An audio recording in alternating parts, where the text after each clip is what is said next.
So let me introduce you to my tribe, to the women that helped make this adventure happen. Drea, Marcy, you can raise your hand, Becky, Heather, Mirren's not here. Maybe we did scare her away. She's in South Africa right now. So Saturday morning, we awoke to a beautiful sunshine to head out to Silver Peaks. We were going to try a new route and access Silver Peak from the southeast, like any of us had any idea what that meant. We were in the middle of nowhere, surrounded by white. I should mention that we were following a route, and I use that term loosely, as the crow flies. It does not always translate into actual hiking terrain, does it, ladies or David? Even with our light day packs, we would push on. We thought we would make great time. For more than 4 hours, we bushwhacked our way to the peak, breaking through deep snow, steep climbs, thick bush, gnarly descents. Sorry, it's hard to juggle both. Wet feet, log over creek crossings, broken poles, slot canyons, you name it, we got it. We were on all fours at times. Okay, oh yes, and sliding down on our bums, slipping, sliding, falling, and we even had a minor flesh wound. Well, at one point, David mentions to me that this is the most technical route that he has ever taken a group on. What the hell? Like, David, we're novices. Oh, nonetheless. This amazing group of women rose to the challenge, and we supported one another every step of the way. There was no drama, no egos, no competition. It was pure support for one another with our trusty guide alongside of us. Had I had the energy, I may have pushed him off that ridge. General maintenance for an axe. So the first thing you want to do is you want to clean the head. So to clean the head, I would use vinegar, a green pot scrubber, a metal brush. Steel wool, I mean, I have it in there in case you ever needed it. I've never needed it. I find between the green pot scrubber and the wire brush, that's all I really have ever needed. So you want to just basically scour the head with a bit of vinegar and the wire brush or whatever your pleasure is, the green scrubber. Be careful not to cut yourself. Always be aware of where that blade edge is.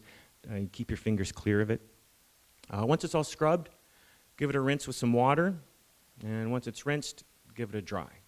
Once it's dry, you can apply some oil to the head. So that would prevent the head from rusting. To maintain the handle, things I would suggest for this are some kind of wood oil. We're fans of Badger's hemp oil. It's food safe as well, so you can use it on cutting boards or spoons. It's nice. It doesn't yellow the wood as much as linseed. We're fans of that oil. Handle wax, some kind of sheath conditioner, sheath cream for the leather, and then some blade oil and a piece of paper towel. So make sure your handle's clean and dry before you start. And then you want to oil the handle. Just apply a layer of oil. What I like to do is actually mummify the handle like this with a paper towel soaked in oil. And then put this out. The best time to do this is in the summer, when it's a hot summer day. Leave it out, out in the yard with the sun beaming down on it. If you're doing it in the winter, you can stick it in a window where you're getting sunshine beating down. Something to warm the wood, so we'll open the pores of the wood and absorb the oil in better. Once that's done, wipe it down. And then hemp oil does take longer to cure than, say, boiled linseed. So you're probably talking a couple of days to let that fully cure. Once it is fully cured, it's a good idea to wax. So you'll see here I'm waxing the exposed ends where there's exposed grain. So that would be on the bottom of the knob swell, and then also up here on the top of the handle.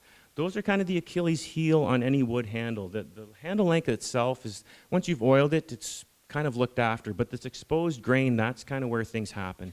Things get loose, that's where the moisture is going to penetrate, or it's going to evaporate out and shrink the head. So keeping that well waxed is a very good idea. So I also revised the teepee at that time, added a little bit of flair to it. But I got some plastic coated canvas. Now, one of the problems that I was having with the teepee, with the canvas, is that the snow would melt, and it would melt right into the canvas, and then I would have these big chunks of snow and ice that were stuck.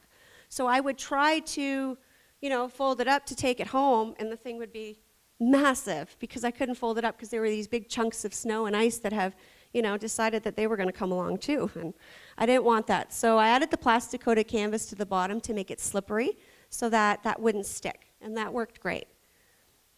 So I took the teepee out on its first backcountry trip in January of 2016. And I didn't go in far, just about 10 or 15 minutes. I was in Algonquin Park. And it worked great. Now, the thing was, I didn't go alone. I went with my friend Ashley from Young Outdoors. And as you can see by the sleds, they were fully packed. Well, there's 2 of them there, right? That's not one person. That's 2 people with all that gear. Well, on the way out, I said to my friend Ashley, I want to take the teepee, I want to take the poles, I want to take the stove, and most of the gear, put it on my sled. I need to know if I can do this by myself. So I loaded up the sled, I clipped the harness on. It was kind of like that girl in Titanic. I was pretty much like this, and nothing moved. Nothing. I was just standing there going, oh boy. So I gave it a good run, and I did make it out by myself, but my heart broke a little bit that day because I knew that there was no way that I was going to be able to backcountry camp with this teepee by myself unless I made 2 trips. So I had to figure something out. So I made a plan. I figured out a pattern of how I could make a very small hot tent just for me for the backcountry. A very simple design. I found out after that's called a pyramid design. It's just 4 triangles. And I wasn't quite sure if it was going to work. So I made the pattern to size on paper. I cut it out. I taped it together. I was like, well, this looks like it might work. Okay. But I still wasn't really sure. I didn't want to go out and spend all that money and then find out it wasn't going to work. So I had a canvas tote bag laying around, and I cut out some pieces. I labeled them all. I did it exactly how I would do it in a smaller scale. And I actually sewed them together. And here's my little prototype. And it actually worked. So I thought, you know what? I think this might work. I'm going to give it a try. It's a typical night in camp, right? So usually we would get to camp. One person would start working on packing down the snow, getting ready to set up the tent. Other 2 people would start getting firewood, right? So we get the tent set up, get that fire going, and then start leapfrogging. The next person would start boiling water and then cooking dinner. We used the Seek Outside nylon teepee tent, so it had 20 stakes in a big, was it about 10 feet?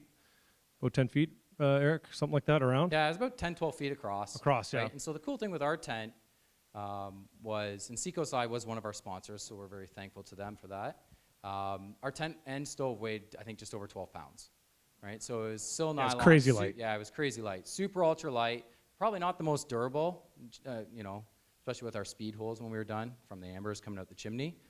But it worked really well. And because it was a bigger tent, we literally just set it right up on the ice, right? So we get to camp, 1 person or 2 people before we took our skis or our snowshoes off, just like you see them doing in the mountains, setting up camp. You pack all the snow down. That snow then can consolidate. It can firm up. And then you can, 20 minutes later, you can walk around without skis or snowshoes on. You can just walk around with your boots, right? So it kind of firms up. And yeah, the tent was awesome, right? I also wore some traditional gear, and everyone else wore some light, new, cool stuff. So I looked like an old fart. But my mom made that. Yeah, but it was neat seeing a lot of the old technology and the old kit compared to the new kit, right? And it was interesting that there was very little difference between the 2. Well, it works. It still works, oh, guys. Yeah. Don't let anyone fool you. Okay, well, that's there. Leather gloves and working with fire. If you're using open fire and you have synthetic gloves, you'll quickly learn why synthetic gloves are not good. So cheap work gloves work excellent, and to make them waterproof, if it's minus 10 to 0, everything you touch with your gloves will melt snow because you're working hard and you're venting heat. And so a way to keep your gloves drier is to rub snow seal into them, which has beeswax, and then heat it in with a hair dryer or a heat gun. And it'll actually toughen the leather as well. The gloves will last longer and they'll be more waterproof. Hot tenting. We're living, I think, also in a golden age of an explosion of new materials and designs of tents, which we've seen in the show. I use snow trackers, so I'm going to show those. But I used to do this for years, and this is stupid. This is a very weak pipe design, and I don't know why I did this. The bipod is pretty good. It's leaning in. It's on the second pipe there. If a snow bomb hits it, it's pretty solid, but it can teeter in that way. The height is good. The smoke will go over the tent, so that's all good. But I don't know why I did that. Now, on a bigger 5-inch pipe, I actually singed another snow tracker I had right there above the welding cloth, and any snow bomb coming in, knocking this in, can threaten this area. I've already singed the tent.